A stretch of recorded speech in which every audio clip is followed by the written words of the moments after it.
ETF index mutual funds నేర్చుకుని stock మార్కెట్లో రాణించాలనుకుంటున్నారా? వెంటనే ఈ నెంబర్కి కాల్ చేయండి.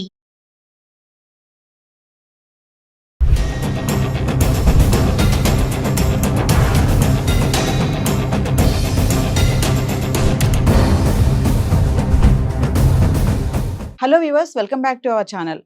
మరి ట్రంప్ తీసుకునే నిర్ణయాలు కానీ డెసిషన్స్ కానీ చాలా ఫాస్ట్గానే చూస్తున్నాం. ఎందుకంటే ట్రంప్ రూల్ అలా ఉంటుంది. ఉన్నటువంటి ఈ 4 సంవత్సరాల్లో కూడా ఆయన ఒక మార్గం నిలిచిపోవాలనుకుంటున్నారు. మరి ఇందులో చూసుకుంటే ఒకటి, ప్రభుత్వ రంగ ఉద్యోగుల్ని కూడా తగ్గించే ప్రక్రియలో 8 నెలల జీతం ఇచ్చేస్తాము, ఇమీడియట్లీ రాజీనామా చేయండి అని చెప్పడంతో మరి ఈ రోజు ట్రంప్ ఇచ్చినటువంటి ఆ ఎఫెక్ట్ ఫలించిందని అనుకోవాలి.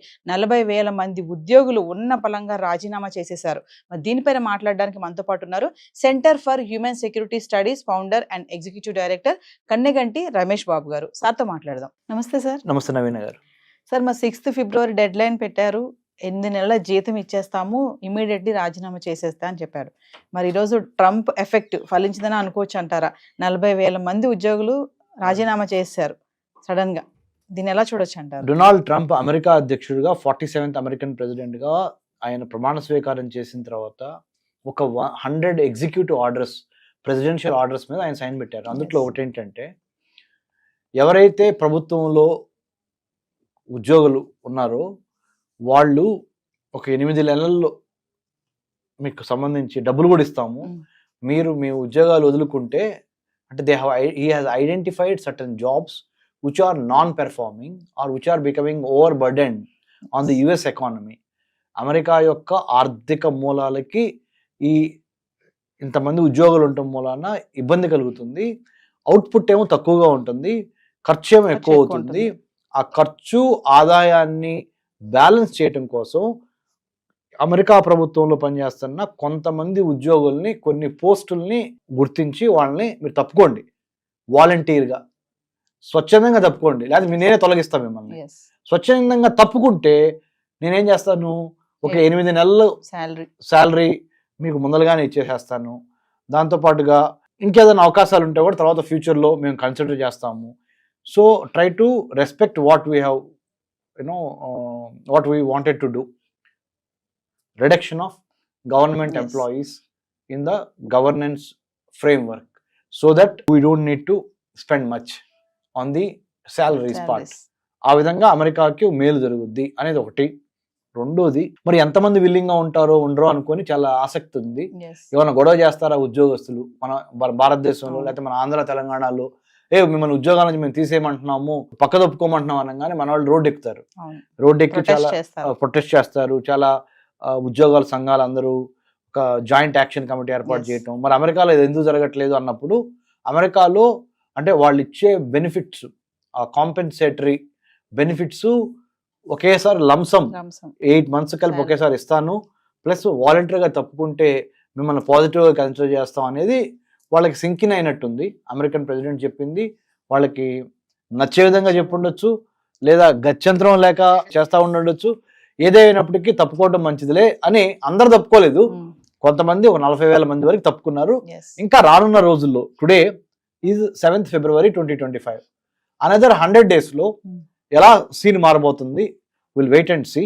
But definitely internal revenue service తీసేసి ఎక్స్టర్నల్ రెవెన్యూ సర్వీస్ పెట్టాడు అమెరికన్ ప్రెసిడెంట్ డొనాల్డ్ ట్రంప్. అంటే అర్థం ఏంటంటే, అమెరికన్ సిటిజన్స్ ఎవరు ఇన్కమ్ ట్యాక్స్ కట్టక్కర్లా, ట్యాక్స్లు కట్టక్కర్లా, మీరు హ్యాపీగా డబ్బులు ఖర్చు చేసుకోండి.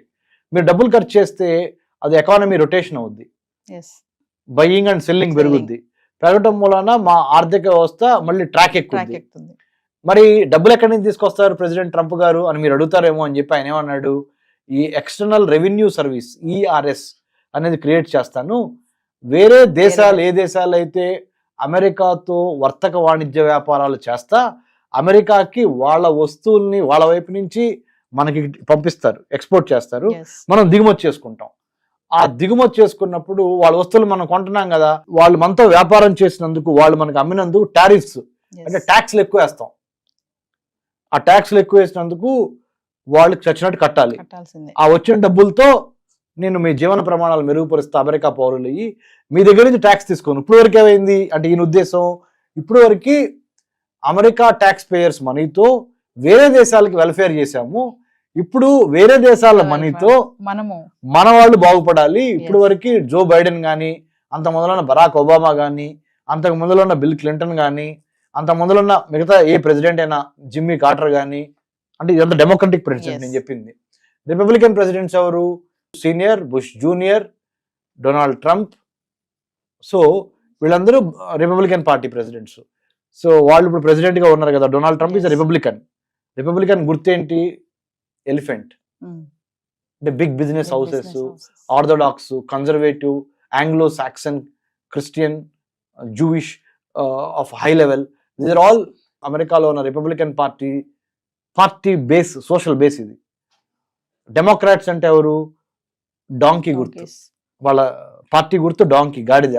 Blue collar workers, minorities, LGBT community, immigrants, తర్వాత హిస్పానిక్, లాటినో, ఏషియన్ ఇండియన్, ఎవరైతే చిన్న సన్నకారు రైతులు అంటాం కదా మనం ఇక్కడ తెలుగులో, అలాగే చిన్న మధ్యతరగతి పరిశ్రమలకు సంబంధించిన వాళ్ళు, ఇలా working class, blue collar working class అంతా డెమోక్రటిక్ పార్టీ సోషల్ బేస్. అది డెమోక్రటిక్ పార్టీ నిలబడటానికి ఈ sections of society they support.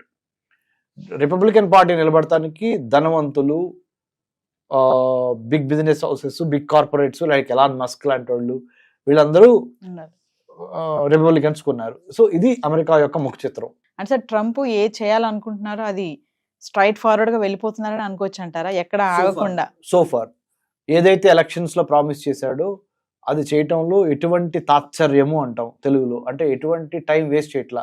He's not wasting a single minute on what he has promised during elections after he has won the election and took over as the 47th president of the United States of America. The moment he has taken over the responsibility, he is making sure that not even a single day is wasted and single promise is unheard. అంటే ఇది last కదా, ఈ 4 years లో కూడా ఈయన mark ఒకటి ఉండిపోవాలి అని. According to the Constitution of United States of America, you are not supposed to run for the third term. మూడోసారి అమెరికా అధ్యక్ష పదవికి నువ్వు అర్హుడు కాదు. కాబట్టి ఎవరైనా అమెరికాలో వాళ్ళు, అమెరికన్ పౌరులు, ఓన్లీ 2 సార్లు మాత్రమే, 2 times you can become the president of the United States of America. This second term being the last term to Trump, he said, I am not going to lose anything if I don't, if I do everything for my local Americans. So let me do everything. బయట వాళ్ళు ఎలా అనుకున్నా కానీ మేము మాత్రం నా America కోసం let's make America great again అనే ఒక స్లోగన్ లో ఫుల్ఫిల్ చేస్తా. I will do what ever it takes to bring back American ఎక్సెప్షనలిజం to the four front is what President Trump is aiming at and doing it, and he is sparing nothing. Thank you, sir. Thank you, Naveen garu. Thank you. Hi, మొట్టమొదటిసారిగా మన విజయవాడలో class room training అండి, 1 day class room environment లో offline webinar జరగబోతుంది. And interest ఉన్న participants ఈ కింద scroll అవుతున్న నెంబర్కి రింగ్ చేసుకొని సీట్ బుక్ చేసుకోండి. దీంట్లో ETFs, index funds and mutual funds మీద completely and hand holding experience మీకు ప్రొవైడ్ చేయబడుతుంది. దీని ద్వారా ఏంటంటే మనం ఎసెట్స్ని స్టాక్ మార్కెట్లో ఎలా మేనేజ్ చేసుకోవాలి, ఎలా గ్రో చేసుకోవాలి, ఎలా ప్రొడక్ట్ చేసుకోవాలో అంటే ప్రాక్టికల్గా నేర్చుకుంటారు. అండ్ మీ ఇప్పటి వరకు మనం ఆన్లైన్లోనే మీరు అటెండ్ అవుతున్నారు. ఇక నుంచి మీరు మన విజయవాడ సిటీలోనే అండ్ లైవ్లో క్లాస్ రూమ్ ఎన్విరాన్మెంట్లోనే నేర్చుకునే ఛాన్స్ దొరుకుతుంది. కాబట్టి ఇంట్రెస్ట్ ఉన్న పార్టిసిపెంట్స్ కింద స్క్రోల్ అవుతున్న నెంబర్కి పింగ్ చేసి సీటు రిజర్వ్ చేసుకోండి. Thank you.